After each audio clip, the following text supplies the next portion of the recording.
ગોંડલમાં વિવાદ શમવાનું નામ લેતો નથી। એક પછી એક વિવાદ ચાલતા જ રહે છે। ગોંડલને કેટલાક લોકો મિર્ઝાપુર કહે છે તો કેટલાક તેના બચાવમાં એવું કહે છે કે ગોંડલને બદનામ કરવાનું કાવતરું છે। પણ હવે જે વિવાદ ઊભો થયો છે એવો છે કે એક પાટીદાર નેતાએ એવું કહ્યું કે પાટીદારો ગણેશ ગોંડલને ખભે બેસાડી ધારાસભ્ય બનાવશે, તો બીજાએ આ નેતાના નિવેદનને પડકારી કહ્યું છે કે કોણે નક્કી કર્યું કે ગણેશ ગોંડલ ધારાસભ્ય થવાના છે, તેની વિગતે વાત કરવી છે। વૈષ્ણવજન તો તેને કહીએ જે પીડ પરાઈ જાનાને રે। નમસ્કાર, નવજીવન ન્યૂઝમાં તમારું સ્વાગત છે અને હું છું તમારો પ્રશાંત દયાળ। ગોંડલની ઓળખ એટલે મહારાજા ભગવતસિંહની ઓળખ અને ભગવતસિંહની ઓળખ એટલે કે ગોંડલ। રજવાડાઓના સમયમાં ભગવતસિંહે જે કામ કર્યું એવું બહુ ઓછા મહારાજાઓ પોતાના રાજ્ય માટે કરી શક્યા છે, પણ ગોંડલ લાંબા સમયથી વિવાદમાં ફસાતું જાય છે। ગોંડલમાં ગુંડાગીરી વધી છે અને ગોંડલ મિર્ઝાપુર બન્યું છે તેવો હવે આરોપ લાગી રહ્યો છે। જ્યારે આ નિવેદનનો વિરોધ કરનારા એવું કહે છે કે આ તો ગોંડલને બદનામ કરવાનું કાવતરું ઘડવામાં આવ્યું છે। હજી ગોંડલમાં રાજકુમાર જાટના મૃત્યુને લઈને વિવાદ ઊભો છે। બીજી તરફ પાટીદાર સગીરને મારવાનો મુદ્દો ઉપસ્થિત થતાં પટેલ અને ક્ષત્રિય સામસામે આવી જાય તેવી સ્થિતિ નિર્માણ થઈ। આખા મામલાને શાંત પાડવા ભાજપે પોતાના પાટીદાર નેતાઓને કામે લગાડ્યા, પણ કેટલાક પાટીદાર નેતાઓએ જયરાજસિંહ જાડેજાના સમર્થનમાં એક બેઠક બોલાવી। આ બેઠકની અંદર ભાજપના જિલ્લા પ્રમુખ અલ્પેશ ઢોલરિયાએ કીધું કે કોઈની લાલ ટપકતી હોય અને તેઓ એવું માનતા હોય કે અમે બહારથી આવીશું અને અહીંયા ધારાસભ્ય થઈ જઈશું, તો એવું થવાનું નથી। ગોંડલના પાટીદારો ગણેશ ગોંડલને ખભે બેસાડી ધારાસભ્ય બનાવવાના છે। ગણેશ ગોંડલ હવે તૈયાર છે રાજકારણમાં એન્ટ્રી લેવા માટે, આવું અલ્પેશ ઢોલરિયાએ કહ્યું। પહેલા એ સાંભળી લો। જો જયરાજસિંહ જાડેજા પાટીદાર સમાજ સામે હોય ને તો અલ્પેશ ઢોલરિયાનું નેતા તરીકે ઉદ્ભવ ન થવા દે, અને મારું ઉદ્ભવ એને કરાવ્યું છે। શું કામે?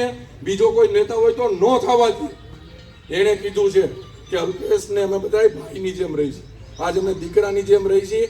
ઘણાએ અમારા પગે લાગવાના વિડિયા શેર કર્યા છે અને એને કીધું છે ગુલામ નથી। એલા ગુલામ નથી, અમારા બાપ સમાન છે ને એટલે પગે લાગી છે અને હજી 30 વર્ષ લાગવાના છે। અને હજી જેને લાડ ટપકે એને કહી દઉં છું કે અહીંયા સીટ ઉપર કોઈ બહારના નજર ન કરતા, અહીંયા અમારો ગણેશ તૈયાર છે અને એને અમે પટેલ સમાજ જો અહીં ખંભે બેહારીને ધારાસભ્ય બનાવવાના છે ભાઈ। એટલે કોઈ એમમાં બહારના લોકો એવા નથી ભાઈ। તમે મીડિયા સામે કયો આપણે બધા એક છે? આપણા વચ્ચે કોઈથી વિવાદ છે? કોઈથી થવા દેવો છે? અમે બધા ભાઈની જેમ રહી છીએ, રહેવાના છે।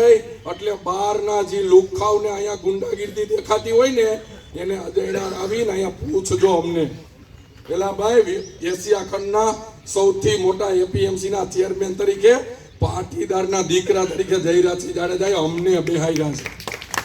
તમે પૂછો કોકને કે સમગ્ર સૌરાષ્ટ્રમાંથી પાટીદાર સમાજને જો વધારે હોદ્દા આપ્યા હોય ને તો જયરાજસિંહ જાડેજાએ ગોંડલમાં આપ્યા છે।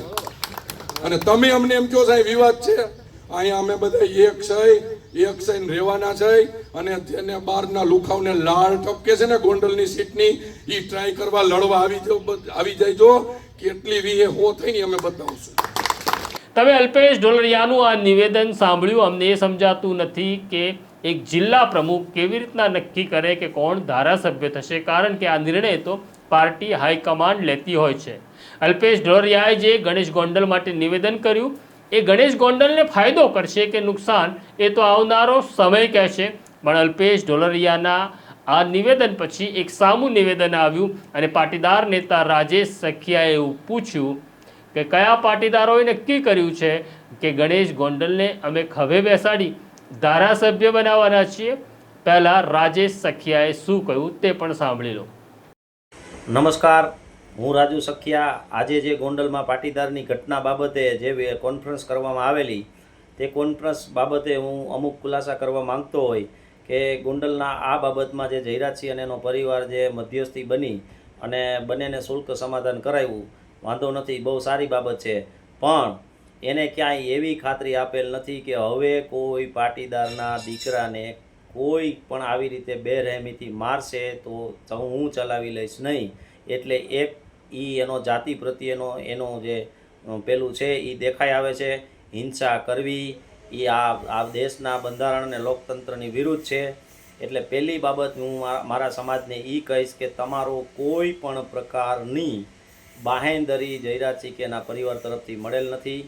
બીજું, હું અલ્પેશ ઢોલરિયાના નિવેદન ઉપર કહીશ કે ગોંડલનો ધારાસભ્ય ગણેશને બનાવવા માગતા હોય તો એ બાબતમાં હું સ્પષ્ટ કહી દઉં કે આ ભારતીય જનતા પાર્ટીને ચેલેન્જ છે.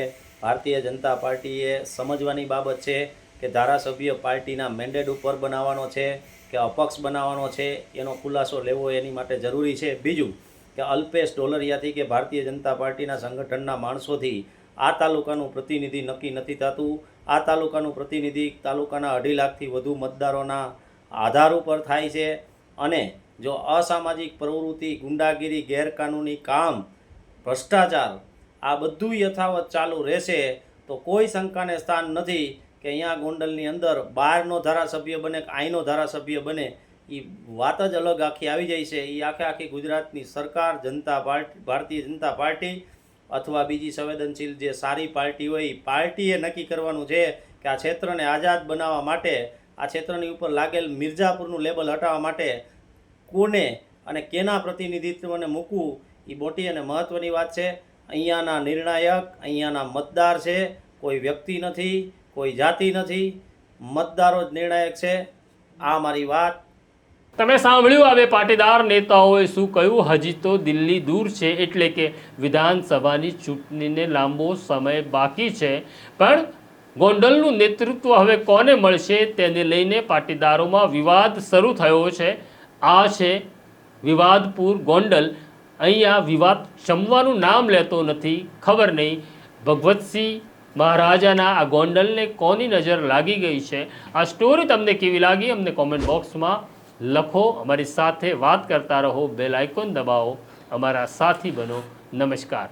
જે પીડ પરાઈ જાના